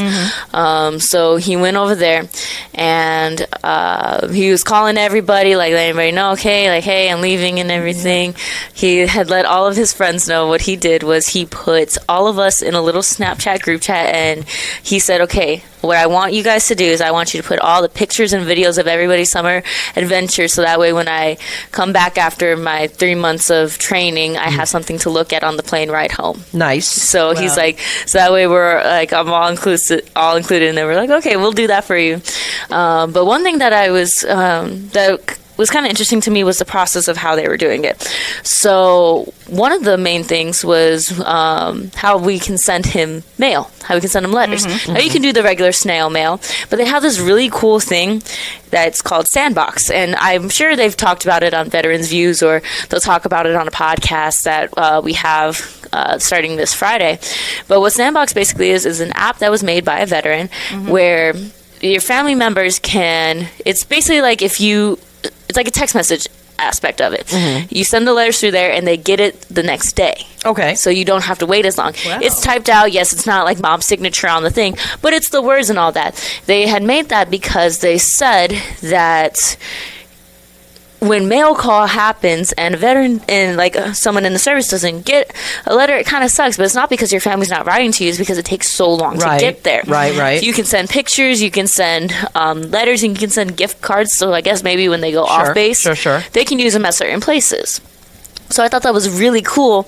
And also they gave us a tentative calendar of like the steps of everything that he's going to be doing. Cool. And I was like, oh man, you're going to have your hair until Wednesday. Then you're going to be a little baby face. But he was a little nervous, a little excited all in the same time. So he'll be gone for 3 months. We get him back for a couple days and he goes back for 3 months. So his graduation will be in San Diego. So I know my family. I know you all are going for graduation. Yes. Hopefully I am able to go because I may have stuff to do here with school. Oh, no. So if I do have it that week, because he told me the week, I was like, of course you would have it on that week where I have to do stuff for school. But I told him, I was like, you know what? It's okay. I see you when you get back. And I asked him, I was like, what's the first meal you want when you come back? He's like, oh, I don't know. I'm like, of course you say all the home cooked meals, but he's like, once I get off the plane, I want a whole deep dish pizza to myself. Yeah. And I said, okay, that's exactly what we'll do.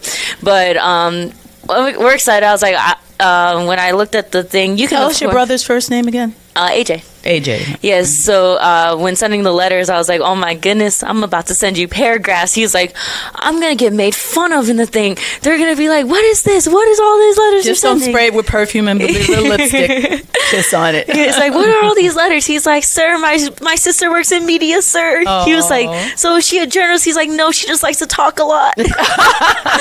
But he's really excited to go, and we're all so excited for him. So I was like, okay, I'm going to send you like a letter every week, so keep you updated on everything, even if it's just like, hi, how you doing? Okay, bye. But yeah, we're super excited for him though. And that was the other thing when looking at all the stuff happening in the news and the politics. Now it's like, okay, we really want to pay attention to make sure, because we're still doing this war thing. Yeah. That kind of scares us a little bit. And reserves, they will don't the reserves go over first before regular enlisted? Possibly. I'm not sure on that. I have no idea. That's why it's still like a whole learning thing for all of us. But he's doing like the basic training and all that, and we're looking at his calendar. We're gonna like cross out the days every time, but we're so excited for him to go there and for him to serve the country, because we come from a very big military family. My grandfather, a bunch of my uncles, a lot of my cousins, they all serve. So we're excited for him to continue on that little family legacy. Well, we're excited for him as well, and we wish him all of the best. And luckily, you don't have to deal with snail mail. Which was, back in the day, the APOs, you had to wait for it to go through the post office clearing. Yep. They even made a movie about what it was like during World War II, trying to get the mail to the soldiers. So yeah, it was a really cool thing that they do for them. And I was always kind of happy about that. Yeah. So once we get an address, we're all sending him letters and all kinds of love. Fantastic. Well, we're sending him love from That's What They Said as well. Yep. Most definitely. So, Michelle, are you familiar? You went to IU, right? Yeah, IUN. IU, but it's still IU. But yeah. So, I have this book, and I have this pen. Oh, and do you know what that means? Capital Campus? IU Capital Campus. You know what that is? I do not. That is IU's newest campus in Washington, D.C. Oh, really? Wow. Yes. Oh, wow. Isn't that fantastic? They now have a campus matching for the students who want to study government, journalism, or, something that political science. They have a campus now. IU, it has a presence in the Capitol. Wow. So this is IU's Capital Campus. That's so exciting. Really exciting. That is really exciting. And in the meantime, our own campus, or Bloomington, is now shutting out scientists. What? Oh, you didn't see that? I did not. What did I miss? There's something going on. They banned a professor because of something that he had to do with the USDA. I quickly scanned this. All I saw is Bloomington behaving badly again. So. Yeah. That's not good. They're shutting out scientists. Speaking of like scientists and like health and all that, what are your guys' thoughts on this virus in the cruise ship? I don't know what to make I think of it. it's it scares me because it reminds me of the coronavirus when when COVID first came on the scene. It was discounted as something minor and just limited to a certain area. Right. And then it started to spread. And so what has happened is some of the people who got off the cruise ship early, that might have been carriers, and they get on flights, and other people are exposed to them. And I know the recent U.S. Was it 17 of them were taken to a site where Canary Islands or something. Well, no, but here in the U.S. now. Oh, okay. I don't know if it's in Wyoming or where it is. There's actually a hospital here where they can put quarantined victims, and that's where they've been taken. But it causes concern. It starts out small and it can spread really fast. Yeah. Do you think? And then with Robert Kennedy there, they said that. They said they were that the saying U.S. something about response to CDC has been invisible in this whole process. So now you have the World Health Organization taking the lead, where the U.S. Health Agency was always key and keenly involved in any a pandemic, anything that went on. We were the presence, and the World Health Organization worked along with us. Now we're kind of like worrying about giving kids measles, mumps, and rubella vaccinations. With not completely like they've gotten rid of all of these vaccines, but that they're not recommending it, or that hospitals will have enough shortages of it, that those children who are at higher risk because they don't have the vaccines that they need.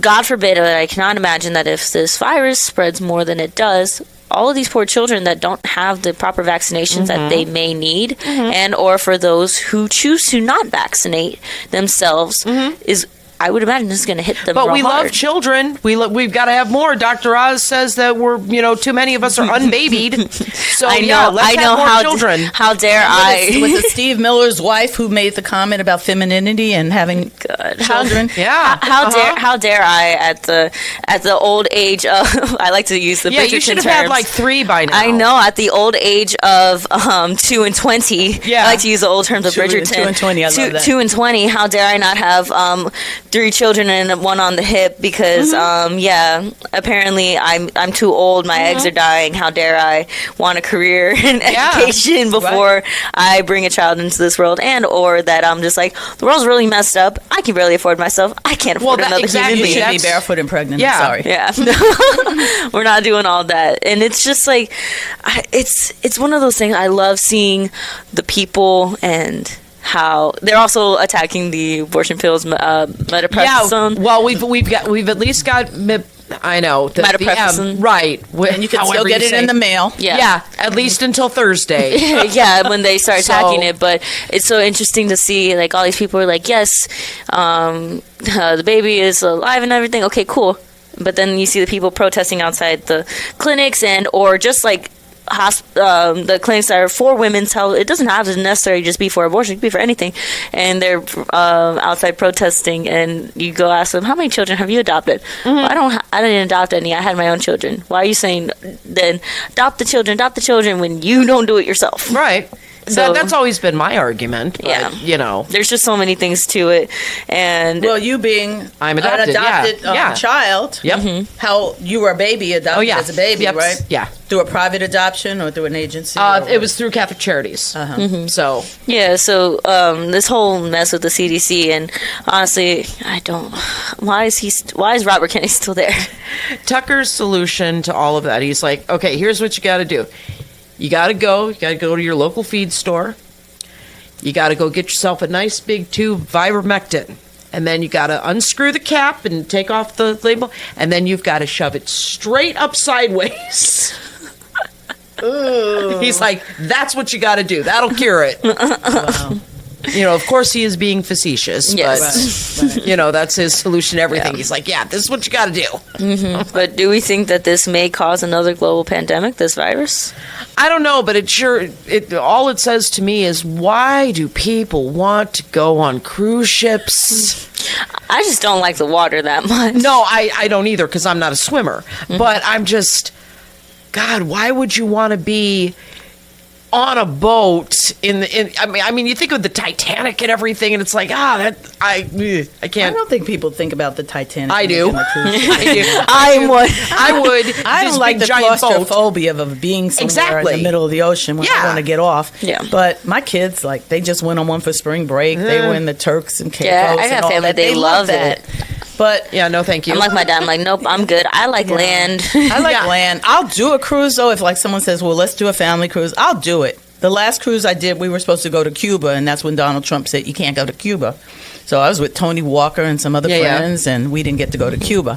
So that was a waste of my time because that was the only reason I wanted to do the cruise. Yeah. You know. But that was one of the real big things I kept seeing in the news. It's just this virus, seeing people getting carried out in the quarantine outfits and everything. I was like, okay. And then now cases are popping up. One in New Jersey, one in California, one in just a bunch of different places. They're like, oh, we got it handled. I was like, okay, how handled do we have what it? Does that mean? Yes.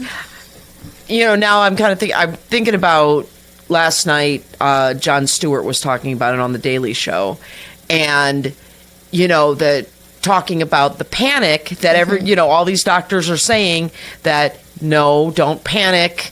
But then the news is like, well, but there's concerns of this, concerns of that. I'm like, I don't know what to think right now. But, with what we know is that RFK is a lunatic. Mm-hmm. And I think that's the worst part of it. We don't know what to think. Yeah. Because, I think they did, going back 20 years, or not 20 years to 2020, mm-hmm. that in the news and stuff, I think it was, and I think because there were still grown-ups in the room, it wasn't quite Are we going to unearth Dr. Fauci? We should, but I hope that man is, somewhere in Europe or Canada. I hope he's living his best life. He needs to be someplace where he cannot be extradited. Yeah. Because with this administration, you never know who else they're going to go against. Look what they're doing with the FBI. The FBI, Mark Kelly. After the former director, over seashells in the sand. 86 that, doesn't mean death, but, it's cool. It's crazy. Mm-hmm. So, we're kind of jumping all over the board here, but I just have to ask you about this. Okay. Did you see the picture in the paper regarding the whole thing with Genos and the indictments that came against? Did you see the picture in the paper of Jimmy the Greek, not the original one, right? Mm-hmm. And Frank Colensis? Oh yeah, we ran it. I think we were the first to run it. Yeah, man, y'all, I loved seeing that picture. I really did. I'm like, wow, because back in the day, and Adriana, this is way before you were born. Before I was just a thought the whole, existence. Yeah, East Chicago, political. You talk about politics being bad. That was when politics were at their highest level of bad. Oh, yeah. And council people in East Chicago got indicted, and rather than face, sentencing, one of them, and it was so funny. Back then, I was doing my cable TV show, The Truth, with Colleen Aguirre and Juan Andrade.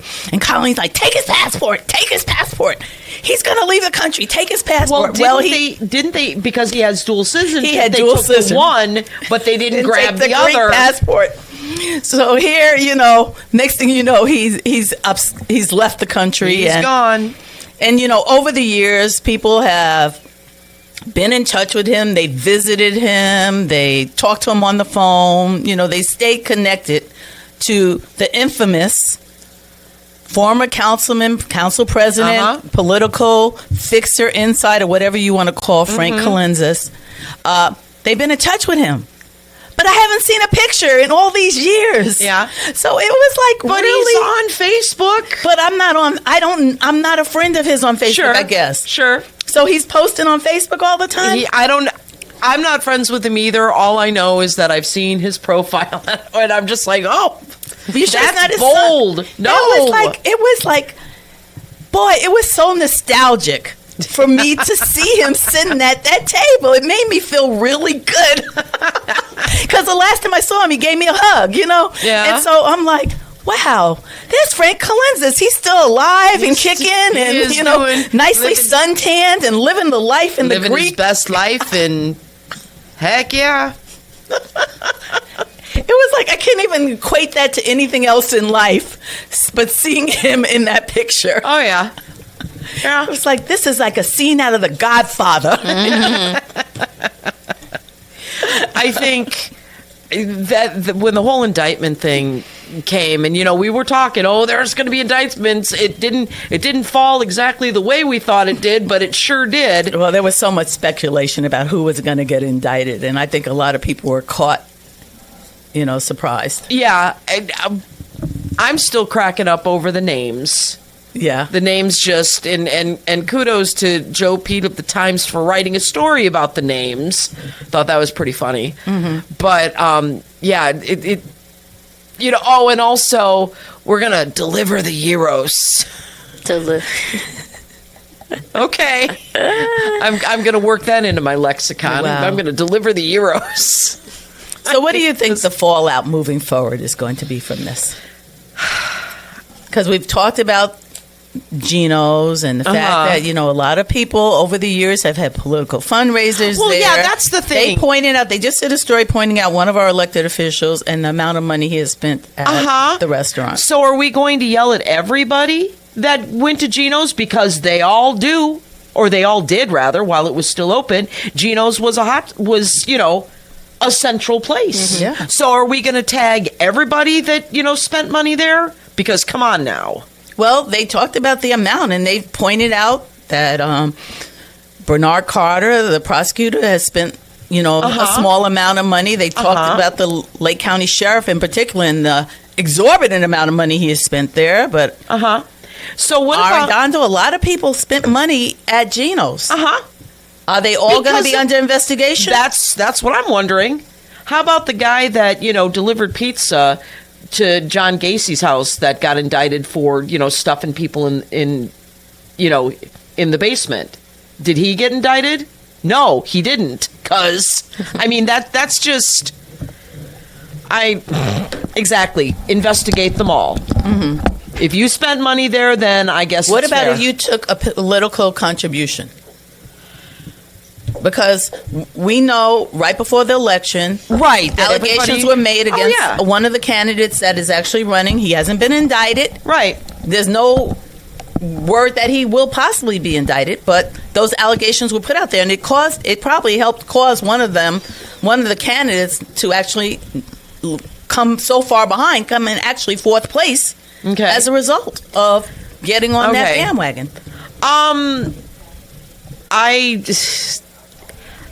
You have to prove that he knew that Jimmy the Greek was Jimmy the Greek, doing this that stuff. Other than just the guy who greets you when you come in the restaurant. Exactly. And, so you're gonna have to prove that any one of these people knew that he was involved in the gambling. Did some? And then they took a donation.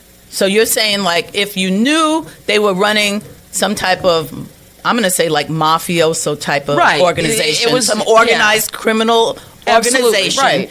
And you knowingly took a donation, whether it's $500 right, or $250. Right.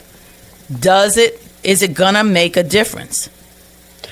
Or make a difference how? In as the far race, as or? calling you into being involved, knowing. Well, you have to prove that they actually knew that. Mm-hmm. And even if they did know that, if they're still going to take money from somebody that is filthily corrupt, well, I guess that's the risk you want to take. I would hope you wouldn't, because it's a bad look, obviously, and it's going to get you pulled into something that that you don't want to get pulled into. But I mean, I don't know. I think if the allegations had come out earlier in the race, or if this had dropped earlier, I think it would have had more of an effect. I don't know. I just don't feel that killed, or the candidate that was associated most with it. I don't feel like that was the linchpin that really killed them. Yeah, you're talking about Flores. Yeah, I don't think it affected Flores' race in as much as that some people who felt empathetic toward the allegations being made against him said, I'm voting for him. Right. Just the same, you know. Yeah. Yeah, I don't think that had as much of an effect being dropped so late in the race. Now, had it been, 3-4 weeks before the primary, where it would have had more time to stew, I think that would have been a bigger problem. Mm-hmm. But then again, look what happened to Peg. They or the council and it, dropping the fact that Peg hadn't showed up, and that worked. So let's talk about that, because we really haven't talked about the Peggy Katona, Gina Pimentel, Sandra Ford race. Yep. And it's so interesting when I listen to people like they're talking about Sandra Ford. Oh, she's unknown and she's this and she's that. Well, unknown where? I mean, she's run for office before. She actually ran for Calumet Township assessor before she was a deputy at one time. So she has run for political office before. Sure. And she was a choice. Mm-hmm. Out of the three main choices, she was one of them. Right. So it shouldn't have been any surprise that she actually got votes. Right. Most people in Gary know her. Yeah. And there's 70,000 people, almost 70,000 people living in Gary. Mm-hmm. So why is it a surprise if she gets 10,000 votes? There shouldn't be a surprise. I mean, I don't know her. I don't think I've ever met her, but that doesn't mean anything. She's known to someone, obviously. So she got the votes that she got. Right. But don't we always end up voting for people that we personally don't know? Like, I don't personally know Joe Biden, but I voted for him. Right. So I don't personally know some of the people who have run for mayor, for governor. Right. I mean, more in the local council people, your mayors, that sort of thing. Right. But you don't necessarily have to know somebody personally. I don't know Signorelli. Right. But she won an election, so I don't think that everybody personally knows somebody that they vote for. Right. They might, just know about them or look at their platform and say, oh, this aligns with my way of thinking. Yeah. But the personal level is not always, it doesn't always come into play. Yep. People vote for people, whatever their reasons are. Mm-hmm. So what hurt Peggy? The fact that she didn't show up. And also, I think even beyond that, the fact that, again, this is an office that is about to be declared, if it hasn't been declared, unauditable by the state. Again, you just got out of it. And now you're going to be unauditable again. Why? It's... So usually in the real world, when you have a company that's unauditable, usually the board of directors gets rid of the CEO. They sure do. Yeah. They sure do. So the voters got rid of the CEO in this case. Yeah, they did. But do you think that it was because it was unauditable that finding might come out, or do you think it's just because it's not Gina wasn't at this point too? Well, I'm just saying they don't know, but yeah. I think that perhaps they, Gina's younger, obviously. Maybe don't they take age discrimination. I'm not, but it's also, people. The Peggy's been. How long has she been? Auditor and in the county rotation. Yeah, say the county rotation because she's been treasurer, she's been auditor, but she's also had a lineage of her mother, her father. So she's been in the. So let's say Lake County government. Yeah, in Lake County government for how long? I think people finally just needed a change, and again, she didn't show up. So did she even make any of her political events? Did she make any political events? That's a good question. I wasn't covering that race, so I don't know. But if she was making her political events, girl. Well, it wasn't a good night for some political fixers out there. They might have had one candidate or two that won their election, but for the majority of them, and you know who you are, it wasn't a good night. Let's take a break and we'll be back. Yep. Are you searching for a college where you belong? Calumet College of St. Joseph wants to know you and give you the support you need to succeed. Are you worried about how you'll pay for your degree? 95% of our students receive financial aid, including scholarships and grants. Need some extra help with your classes? You'll benefit from our small class sizes, free tutoring, internship planning, faculty mentors, and so much more. Come experience our accepting, supportive college family for yourself. Schedule your campus visit and apply at ccsj.edu. Enjoy the taste of summer at the Farmers Market at Fox Point. Every Tuesday from 9 to 1, shop locally grown fresh produce, delicious baked goods, artisanal treats, and local culinary creations. Just minutes from I-8094, the Farmers Market at Fox Point in Lansing, Illinois is a perfect spot to hear acoustic musicians, stretch with morning yoga, and enjoy community fun throughout the season.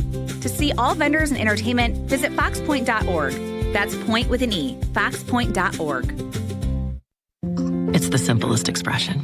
The smallest thing that changes everything. A smile. So easy. A smile lights it up. Apologizes. And welcomes unconditionally. Because the shortest distance between two people is a smile. Thank you. Strachan Van Til, where making life easier starts with a smile.